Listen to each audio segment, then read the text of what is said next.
Oi pessoal, tudo bem? Passando novamente para falar sobre esse processo de negociações, que ele ainda está em curso no Catar. A delegação israelense, inclusive, permanece por lá, junto aos intermediários, Egito, o próprio Catar. O Hamas também permanece por lá, mas, é claro, Israel e Hamas não negociam diretamente, apenas de forma indireta, por meio desses intermediários. As informações são as seguintes, que são 6 itens que compõem essas negociações. 3 deles estão acordados e 3 não. São justamente esses 3 que ainda estão a ser negociados que causam um impasse de momento. Os itens já negociados e que já há concordância entre as partes são os seguintes: a proporção entre prisioneiros palestinos a serem libertados e reféns israelenses a serem libertados, mais ou menos na ordem de um refém israelense libertado para cada grupo de 10 prisioneiros palestinos. Essa é uma exigência do próprio Hamas.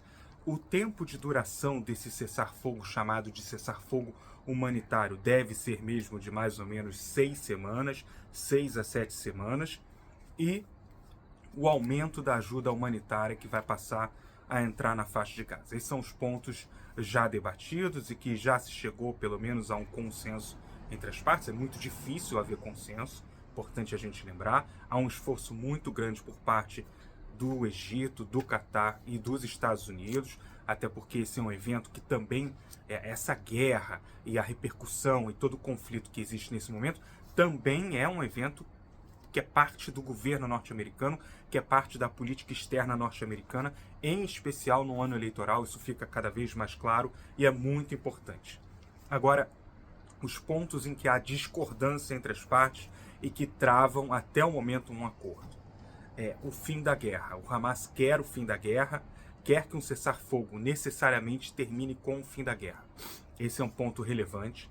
O outro ponto, a retirada israelense total da faixa de Gaza, de todos os territórios da faixa de Gaza. Israel não concorda com essa exigência do Hamas. Israel quer ter liberdade de ação no território, mesmo após o fim do cessar-fogo.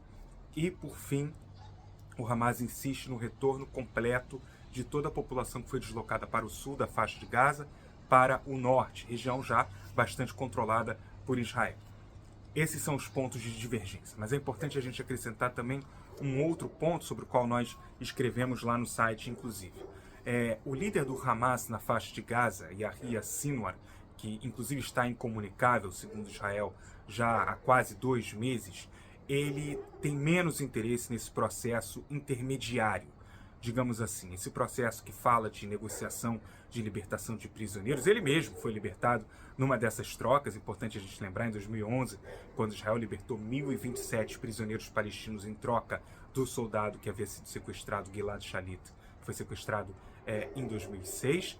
Ele não tem interesse no momento em relação a isso. Ele está focado no fim da guerra. Ele quer saber e ele quer deliberar sobre qual vai ser o poder do Hamas na faixa de Gaza ao término dessa guerra. Ele sabe que o evento do dia 7 de outubro é um evento sem precedentes e que mudou a dinâmica que ele mesmo conhecia nos combates com Israel.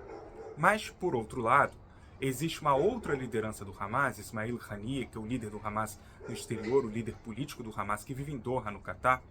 Ele não. Ele quer debater mais essas questões intermediárias. Ele entende a importância de fazer esse processo por uma razão simples. Ele tem uma visão internacional, ele mora em Doha, no Catar. O Catar é um financiador importante do próprio Hamas e, mais do que isso, ele vive em Doha, no Catar, e é mantido pelo próprio Catar. Então ele entende que esse processo que ocorre nesse momento de negociação, ele também contribui para o fortalecimento da imagem internacional do Catar.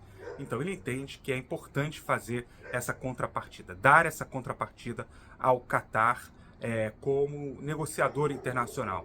O Catar tem outros projetos para melhorar a sua imagem no exterior, inclusive relacionados ao futebol, ao Paris Saint-Germain, à própria Copa do Mundo.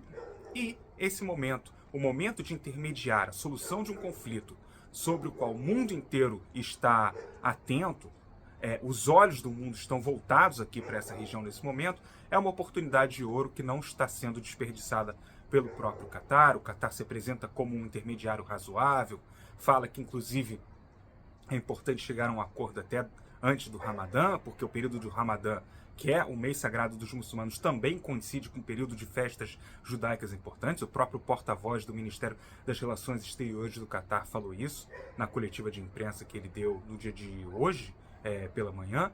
Então, o Catar se reafirma como um negociador internacional e Ismail Haniyeh entende que esse é o momento do Catar de usufruir dessa posição. Então, há todas essas divergências, tanto no jogo da negociação que ocorre nesse momento lá em Doha, que continua, a delegação israelense permanece por lá, mas também essa divergência interna do próprio Hamas. Eram essas as informações do vídeo de hoje. Até um próximo vídeo e obrigado.